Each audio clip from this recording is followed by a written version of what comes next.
الحمد للہ وحدہ والصلاة والسلام علی من لا نبی بعدہ اعوذ باللہ من الشیطان الرجیم بسم اللہ الرحمن الرحیم وَإِذَا سَأَلَكَ عِبَادِي عَنِّي فَإِنِّي قَرِيب اجیب دعوت الداعی اذا دعان۔ حضرات، نیکیوں والا مہینہ، برکتوں والا مہینہ اور قبولیت کا مہینہ جا رہا ہے۔ ان قبولیت کے اوقات کو قیمتی بنائیں، ان میں اپنے رب سے زیادہ مانگیں۔ اللہ تعالیٰ کو وہ بندہ بہت پیارا لگتا ہے جو اس سے مانگتا ہے، اور وہ جتنا مانگے گا اللہ اتنا ہی دیتا ہے۔ اور پیارے پیغمبر علیہ السلام کا فرمان ہے کہ جب بندہ اپنے رب کی طرف دعا کے لیے ہاتھ اٹھاتا ہے تو وہ اتنا حیی ہے، اتنا وہ شرم والا ہے، اتنا وہ کرم والا ہے کہ اپنے بندے کے ہاتھ خالی لٹاتے ہوئے اس کو شرم محسوس ہوتی ہے۔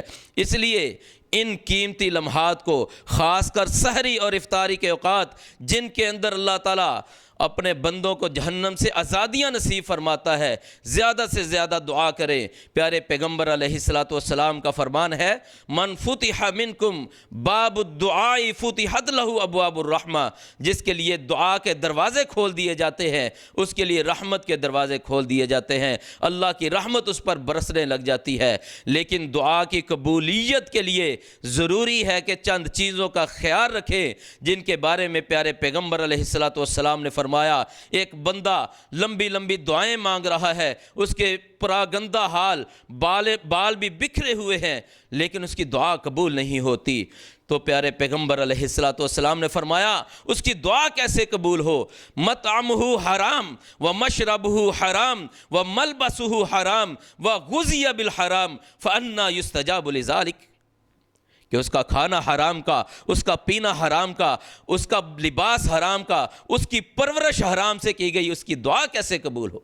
اس لیے دعا کی قبولیت کے لیے ضروری ہے کہ اپنے کھانے کو، اپنے پینے کو، اپنے لباس کو حلال کا بنائیں، چوری سے، رشوت سے، سود سے، جوئے سے اور حرام ذرائع سے کمائی جانے والی کمائی سے بچیں، تاکہ اللہ تعالی ہماری دعاؤں کو قبول کرے اور اللہ تعالی اپنی رحمت کے دروازے ہم پر کھول دے۔